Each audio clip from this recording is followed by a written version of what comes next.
Welcome to number 10 station, Patrington. Come inside and we'll show you around. This is the main hall leading down to the gents' toilet. Looking inside, we see the wash basin, which has hot and cold water, also a shower. This is the muster bay where all the hats and helmets are hung, and the boots stand on the floor. The axes, lamps, belts. This is the workshop where all the spare hoses are kept. The workbench, waste paper basket and bucket, and the hand siren standing in the corner. Walking out through the rear doors, we see the fire engine.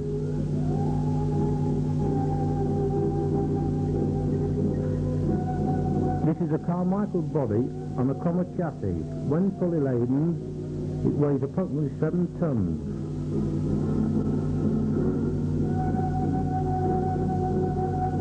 We'll look at it in more detail.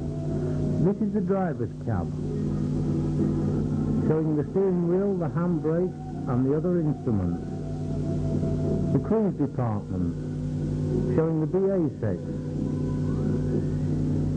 Featherweight pump, weighing 350 pounds and pumping 350 gallons per minute and costing 350 pounds.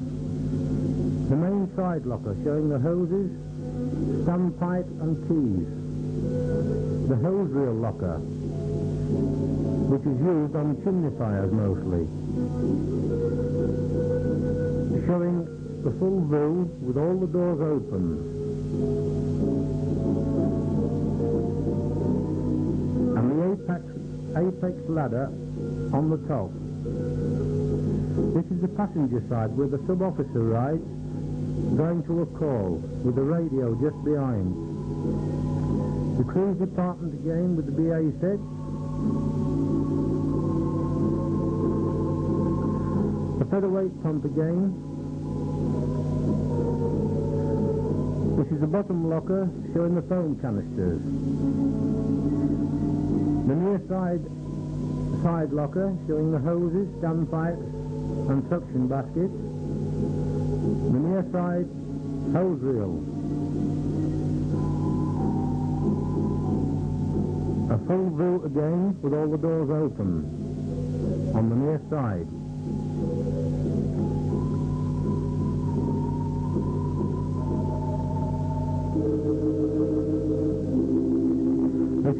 of the tender, showing the dials and the levers, the collector head on the left, the searchlight on the right, and the suction hoses near the apex ladder on top. The front of the tender, showing the two bells, one electrically operated and the other one by hand, and the blue flashing light in the centre. This is the boiler house door. We'll go inside here and have a look around.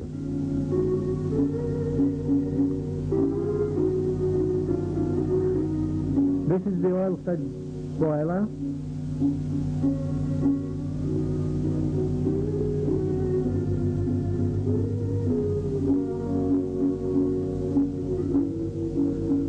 Showing now the pump, the oil pump.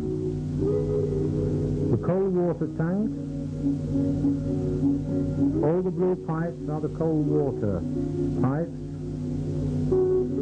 The red ones are the hot ones going out to the various departments of the station, which is all centrally heated. The dial on the wall is showing how much fuel there is left in the tank. These are the main electrical switches. This is the oil tank, which feeds the boiler. This place is kept spotlessly clean by Fireman Piercy. There's his brushes and his equipment to do so. This is looking along the top of the rear of the station, the rec room windows, the workshop window, and now showing the petrol and oil stores in the little outbuilding. Walking through the muster bay again, past the coats and helmets, axes, etc.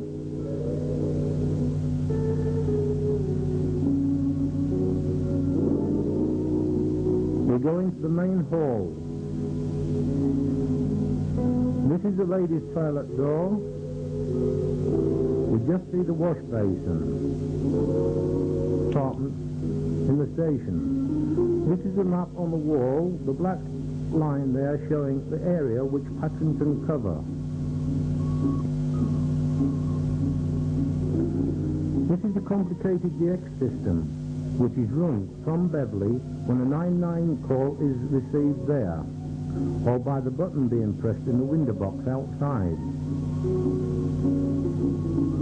Another photograph of the team.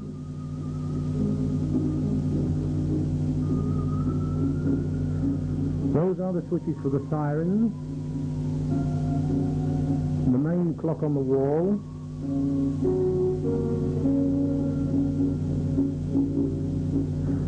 this is walking out of the office, up the stairs, to the modern kitchen. Sink unit fitted, electric cooker,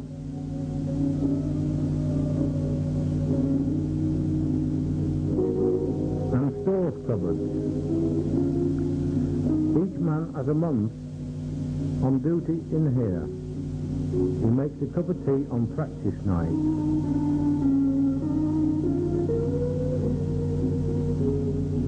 This is walking into the rec room, the numerous books you can read, showing the chairs and tables around the outside of the room. Going along the back wall, we see the scoreboard for the snooker table and the clock on the wall, showing the snooker table there. Going round, we see more chairs and tables. We come to the dartboard. The East Riding run a darts tournament for all the East Riding stations. This is manned by part-time men.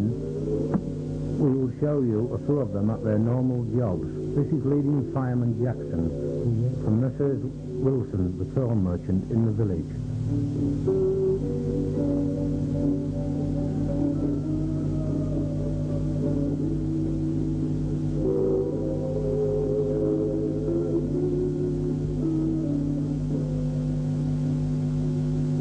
This is Fireman Bates, who has a garage and taxi business in the village.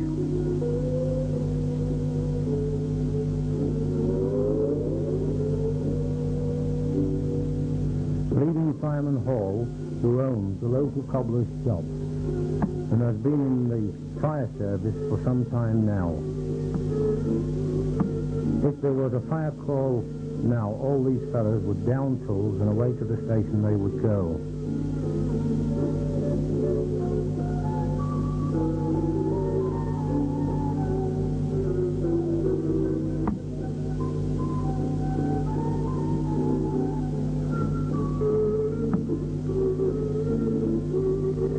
Every Monday night is practice night.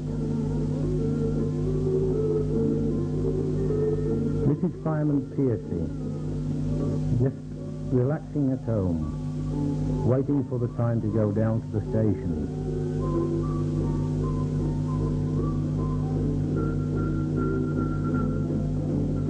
He's just going now to get his clothes on,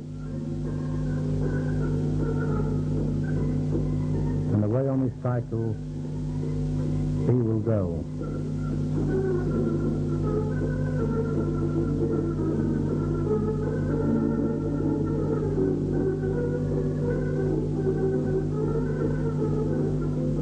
He's saying cheerio to his wife.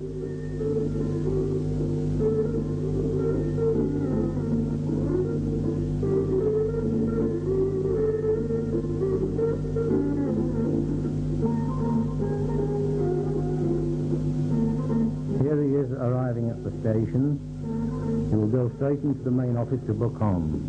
We will now introduce you to some of the personnel of number 10 station. 176 is Sub-Officer Hopper, who joined in 1939. 181, Leading Fireman Jackson, 1946. 180, Leading Fireman Hall, 1939. 182, Fireman Binge, 1948.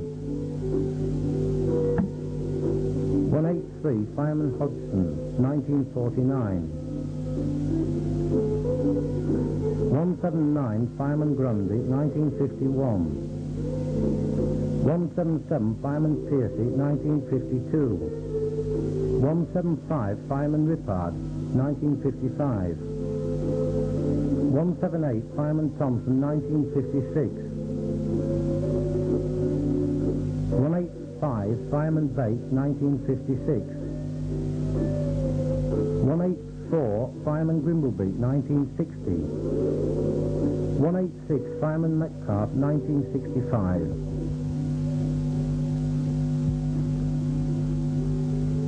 This is Sub-Officer Hopper now, just looking at the clock to see if it's time to do the DX test. He switches the switches off and he rings headquarters at Beverley.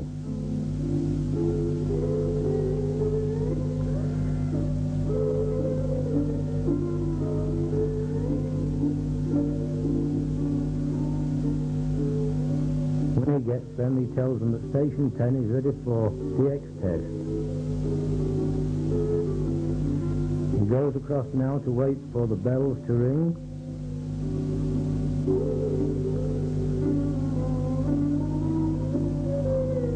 When they have rung twice, the main bells, he will switch the switch down, and that cuts out the bells to the houses. They should ring 5 to 8 times.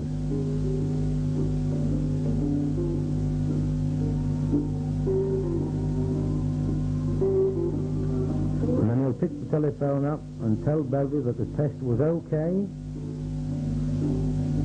and he'll get the time off them and put the switches back to normal. Then he goes outside with the key to try the window box test to see if the bells ring. This is some of the men cleaning their personal equipment.